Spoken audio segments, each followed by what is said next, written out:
Жылу алмасудың үш түрі бар. Жылу өткізгіштік, конвекция және сәуле шығару. Жылу өткізгіштік ол дененің қызған бөлігінен салқын бөлігіне жылудың берілуі.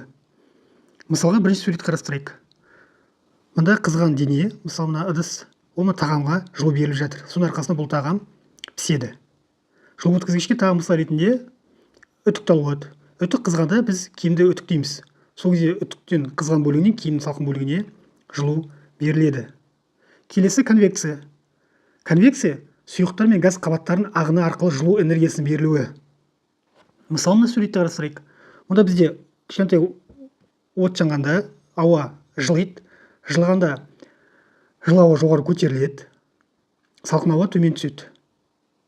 Сөйтіп бізде жылу алмасу болады, яғни энергия алмасып отырады. Осыны конвекция дейміз.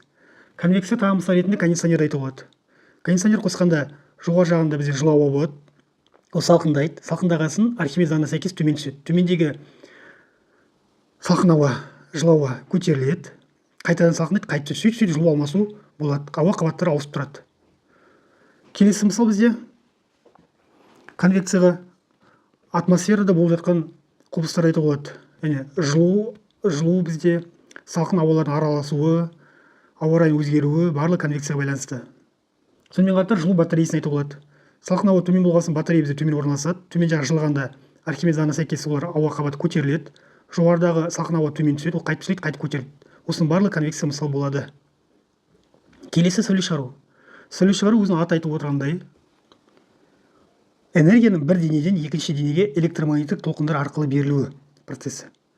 Мысалында суретте бізде күннің сәулесі электромагнит толқын болып табылады, сол арқылы бізде энергия беріледі. Немесе от жағатын болсақ, сол оттан шығатын инфрақызыл сәулелер, ол да сәуле шығару болып табылады. Немесе бізде лампочканы, яғни шамды іліп қоятын болсақ, вольфрам сым бар ішінде, ол қатты қызғанда жарық береді. Сол жарық бізде сәуле шығару болып табылады. Яғни электромагнит толқындар арқылы энергия тарайды.